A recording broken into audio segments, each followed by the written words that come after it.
Welcome! Thanks for joining us today. Don't forget to subscribe to our channel so that you know when our videos go live. But with that being said, let's get started. Okay, do you see how I took the lid off the black? We're going to use that for our moon.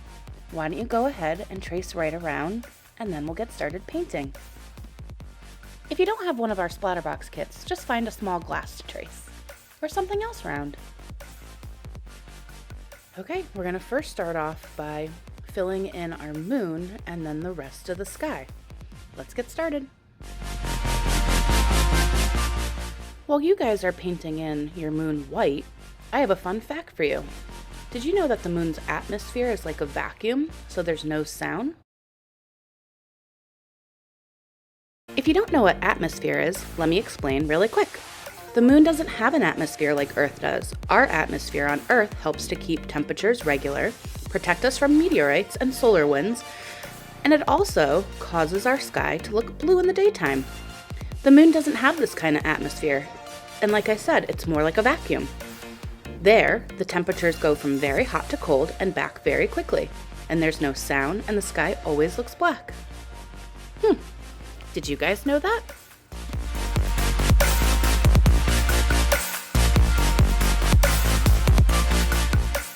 Time to shade. What we're going to do is we're going to pick up the teeniest, tiniest little black on the corner of our brush and swipe it on either side of the moon. Then I'm going to have you wash your brush and we're going to blend it in. So you'll have a clean brush and you'll swipe it back and forth until it looks like the two colors are blending together, making gray. Try it on the other side.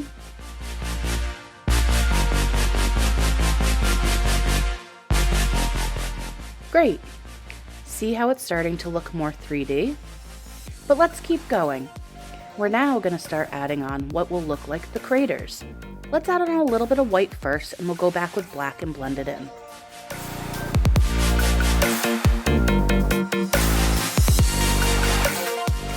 Just keep dabbing your brush up and down until you're happy with how the craters look.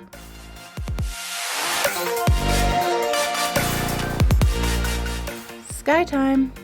Alright, this is going to be the fun part. We're going to get to go in with all our beautiful colors to create our night sky. So follow along with me the best you can, and don't forget, you don't need to place your colors exactly where mine go. We're just trying to create the effect of the night sky. So keep checking back, and I'll show you how to blend them together. Just a quick tip. It helps to put similar colors next to each other, that way they'll blend together really nicely.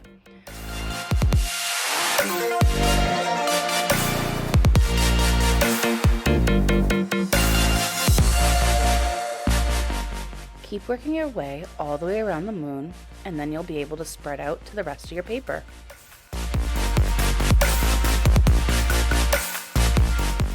And with just a little adjustment to the moon, that smoothed it right out. Alright, just keep on going until you fill up the entire piece of paper. While you're doing that, I have another fun fact for you. Did you know the nearest star to Earth is our sun? Yep, that's right. Our sun is a big giant star, and it's the closest one to us. The second closest star to Earth is called Proxima. Proxima is 39.9 trillion kilometers away from Earth. Do you know what that is in miles?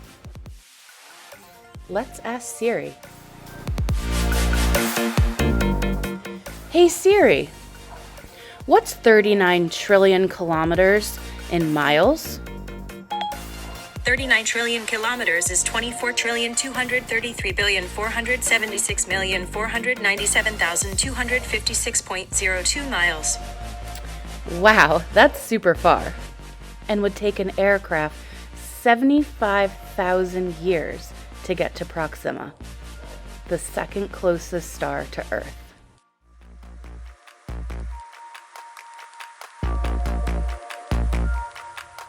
Alright guys, our night sky is starting to look really good. We're almost done. Once we finish this up, we're going to start to add on our stars. Did you know that stars are between 1 and 10 billion years old each? I had no idea. Let's start by mixing a little bit of water into our white. That's going to make it loose enough that we'll be able to tap on our stars. We don't want to go too crazy, we're not splattering. We just want to tap the brush nice and gentle, and it'll make tiny little baby polka dots.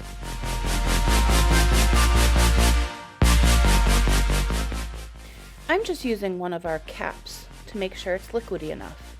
You can do that too if you'd like. Time to tap on our stars. If our stars are too big, you might have too much paint on your brush. Go knock some off over your water bucket and start applying them again.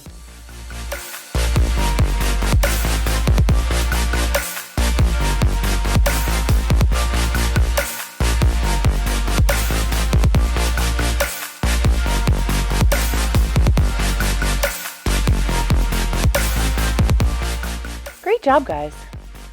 Let's add on a shooting star. Why don't you pick one of your larger stars, and then we can stretch it and make it look like it has a tail.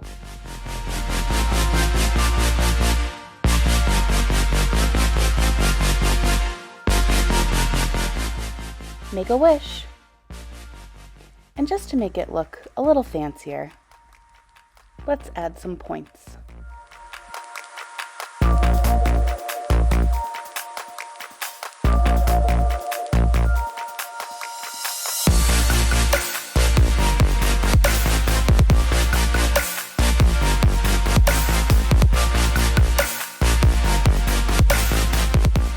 Let's add a few more details to the moon and deepen up the craters. It was starting to get a little washed out.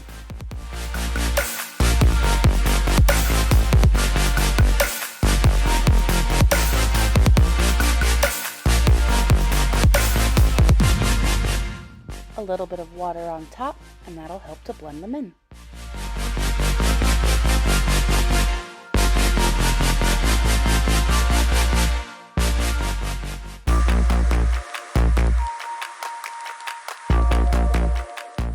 Okay, it's time for our forest. We're going to add on the tree trunks first. Follow along the best you can.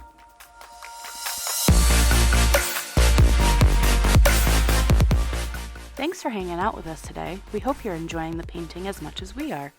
If so, we would love it if you would subscribe to our channel. That way you'll be reminded on Wednesdays and Saturdays when our videos go live.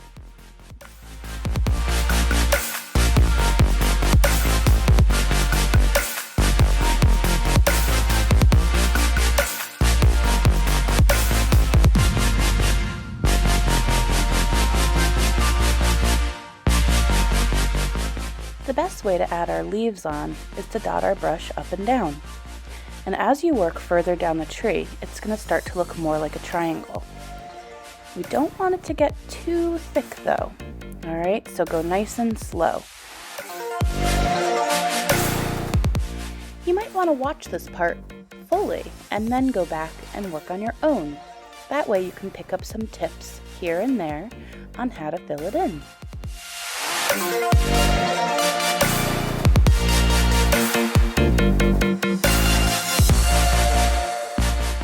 See how they kind of look like stretched out triangles? Just really tall.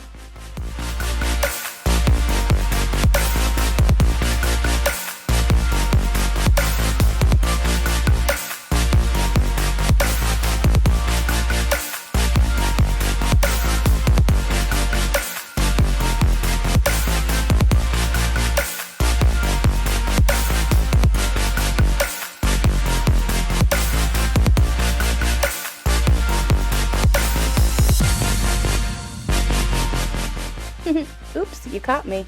Just taking a quick peek at our reference photo to make sure it looks okay. I'm just going to add in my last couple details, and I'll call it a day. I think it looks awesome, guys, and if you want to be finished, you can. But if not, I thought it'd be fun to write on Make a Wish. Remember, follow along if you'd like.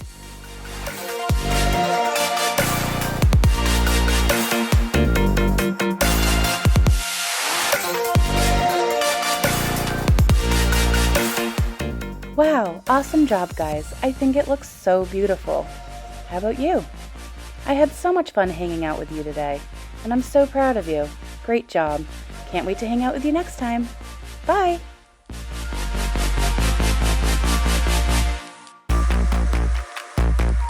And don't forget to subscribe and follow us on our other platforms.